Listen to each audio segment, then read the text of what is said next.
данной работы вы можете выбрать любую искусственную ткань. Мы будем использовать потом эту розу как аппликацию. То есть на этой розе я потом вам буду еще показывать, как пришивать аппликацию. И поэтому нам лучше взять искусственную ткань, там шелк искусственный, органзу искусственную, потому что или шифон искусственный. У меня искусственный шифон, потому что с искусственной тканью нам потом легче будет работать именно в аппликации, закрепляя эту ткань, и она будет меньше расползаться, чем, например, натуральная органза. Так как ткань прозрачная, я перенесла рисунок стандартным методом, использовала акварельный белый карандаш.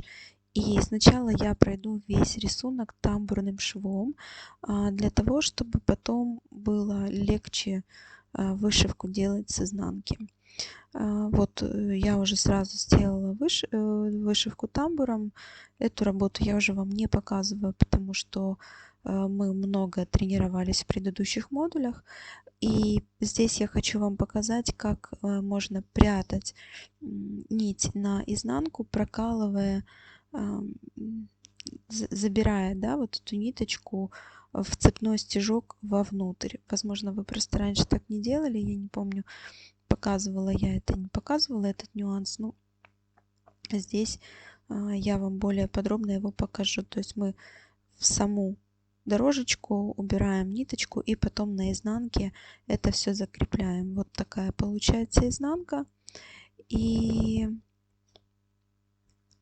вот такое получается лицо. Эти нити не будет видно вообще, они потом все скроются за фурнитурой, поэтому вы можете брать любые нитки. Перед тем, как мы начнем вышивать с вами лепестки, я бы хотела разобрать вообще нашу розу, да, как мы ее видим в объеме. Значит, вот наша розочка, и нам нужно понимать, что есть фрагменты в композиции, которые будут плоскими, и есть фрагменты, которые будут объемными. Вот этот весь центр в серединке, он будет объемным, а то, что вокруг, будет плоским. И теперь нам нужно понять, да, как же мы должны вообще расположить наши пайетки, каким должно быть направление в лепестках, чтобы каждый лепесток у нас просматривался в этой работе. И давайте начнем с первого лепестка.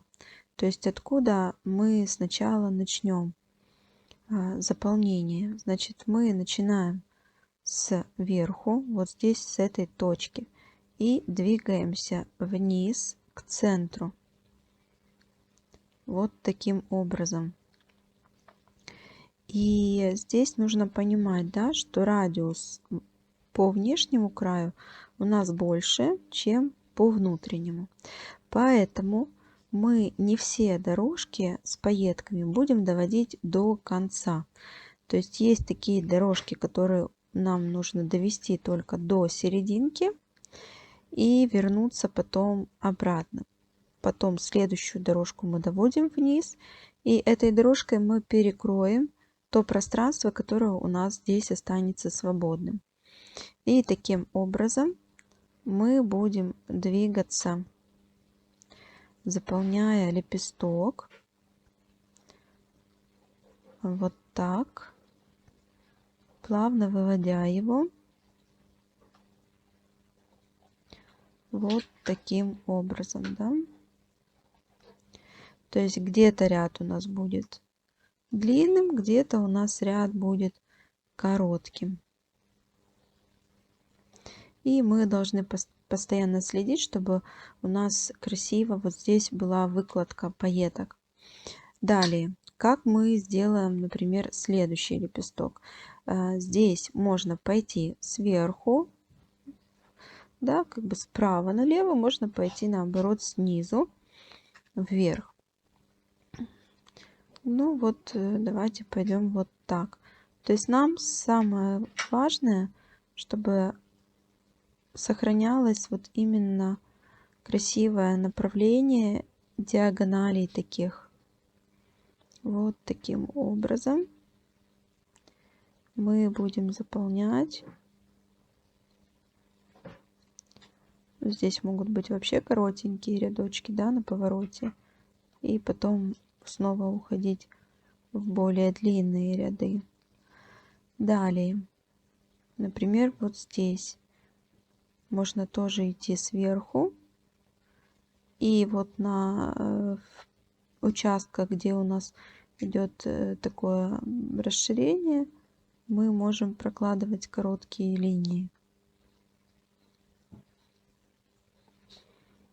И здесь можно и вот так сделать направление, да, вот самого лепестка, потому что мы представляем, что он, ну, как бы мы смотрим сверху и представляем, что он немножко выгнут. Поэтому здесь можно вести ряд не вот так, да, вот так вот. Хотя он может быть, если мы поведем ряд вот так, то он у нас будет визуально как будто бы уходить вовнутрь. А если мы ряд с вами поведем так, как я показала, да, в предыдущем варианте, если мы вот такое направление зададим с вами, вот таким образом, да, в эту сторону выгнем, то будет ощущение визуальное складываться, что у нас цветок как будто бы с выгнутым лепестком вот сюда наружу. То есть вы должны понимать, что когда мы работаем с цветами, очень важно видеть само вот расположение лепестка, где он находится, в какой части нашей композиции, и как бы мы в живой природе смотрели на эту розу. То есть мы должны ее представить в объеме, да?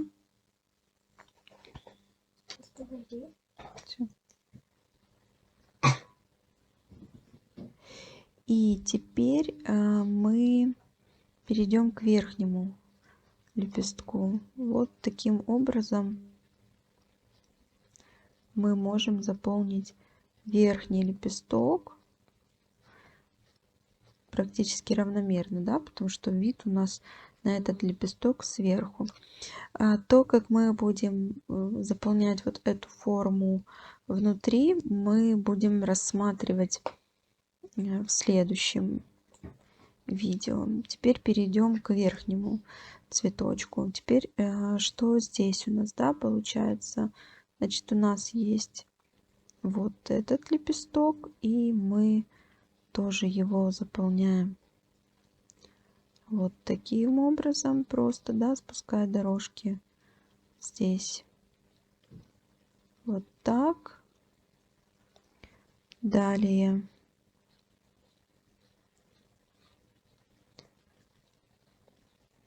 Вот так лепесточек заполняем. И самый последний. Смотрите, мы можем начать с короткой части заполнения. Вот таким образом. Так. А можем начать заполнение. Смотрите, вот такие лепестки еще можно начинать заполнение тоже с центра. И потом заполняем в одну сторону дорожки, да? И потом мы заполняем в другую сторону дорожки. То есть может быть и такое заполнение. Или же мы начинаем двигаться справа налево. Вот так, вот отсюда. Вот таким образом, да. Вот все вот это уже в серединочке у нас будет объемное, мы это не заполняем. Значит, в итоге у нас будут заполнены лепестки плоско. Раз, два, три, четыре, 5. Это в закрытой розочке. И в открытой розочке у нас 4 плоских будет лепестка. Я покажу на нескольких, как мы это делаем подробно, и остальные вы уже сможете сделать самостоятельно. И теперь переходим к самой вышивке.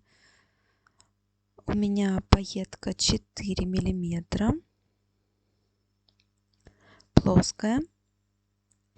И я начинаю вышивку самого первого лепестка. И мы идем к центру от края, пришивая пайетку. И потом, когда мы возвращаемся обратно, просто холостыми петельками идем к внешнему краю лепестка. Таким образом мы прокладываем все дорожки. И также обращайте внимание, какое расстояние у вас между дорожками. Чем больше расстояние, тем реже будет выложен ваш лепесток. Чем расстояние ближе у рядов, да, друг к другу, тем будет заполнение плотнее и объем будет больше. Также я рекомендую периодически переворачивать раму для того, чтобы видеть, насколько качественно все у вас пришито, нет ли захвата по 2, по 3 пайетки или же каких-то разворотов непонятных у пайеток, чтобы вам не приходилось переделывать, если вы далеко ушли, чтобы это можно было быстрее исправить. Я показываю медленно, чтобы вам было понятнее и чтобы вы уловили все нюансы того, как мы это делаем. Также смотрите, можно назад, возвращаемся, да, холостой строчкой, и потом, когда мы идем с пайеткой уже назад, то можно практически в эту же строчку идти, и тогда вы можете смотреть, какой будет плотность ваших рядов, потому что бывает такое, что когда мы идем за этой строчкой, то уже может быть более такой редкий, ну, большой промежуток, да, между рядами. Если мы идем за строчкой ближе к предыдущей, перед строчкой ближе к предыдущей, то может сильно густой ряд быть. Поэтому иногда есть необходимость в том, чтобы прямо по тому ряду, которым мы поднимались вверх, прямо по нему пройти пайетками. В принципе, это все нюансы заполнения таких лепестков.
И я перевернула раму для того, чтобы посмотреть, как они у меня выложены. В принципе, меня все устраивает. Ряды плотные, наложение пайеток хорошее, и можно продолжать дальше. Дальше я все сделала так же, как я вам показала на рисунке по схеме, и техника не менялась. Теперь я покажу еще на примере другого лепестка, как я делала вышивку.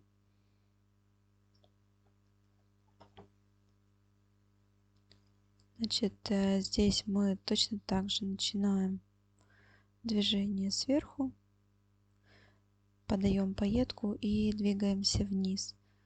То есть схема точно такая же, как и тот предыдущий лепесток.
давайте посмотрим на этот лепесток с лицевой стороны. И вот видно, если у нас, например, получился пробел, да, или вот нам надо было там довести глубже строчку, но мы не сделали. Что мы делаем? Мы берем иголочку и начинаем просто уже иглой поштучно добавлять недостающие пайетки там, где нам необходимо.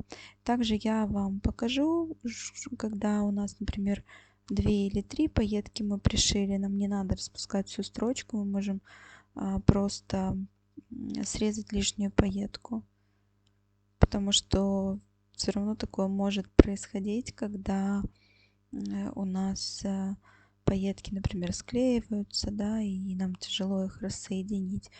И если вы уже пришили, перевернули раму и вдруг увидели, что там захват 2 пайеток, то это все можно подправить.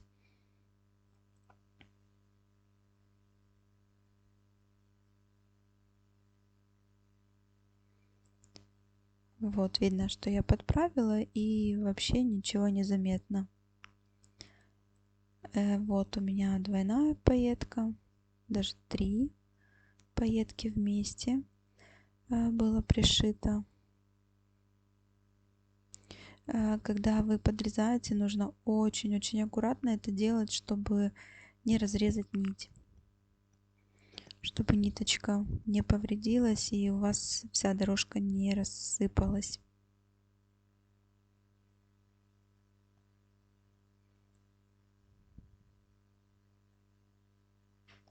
А также, когда у нас пришито 2-3 пайетки, то потом, если мы убираем, петелька может быть немного расслаблена. Мы ее можем просто иголочкой еще раз эту пайетку прихватить и как бы закрепить немного.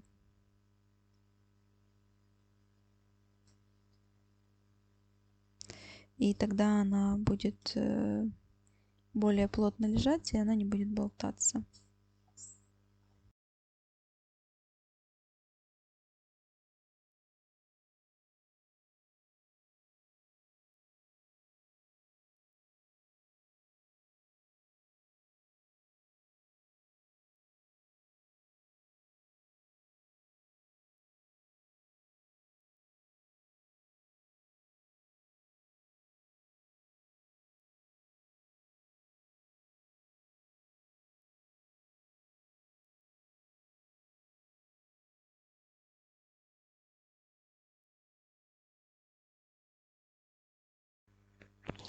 И дальше я добавляю еще пайетки, чтобы продолжить ряд до лепестка. И в принципе на этом я закончу работу с плоскими лепестками и перейду к работе уже с объемными лепестками.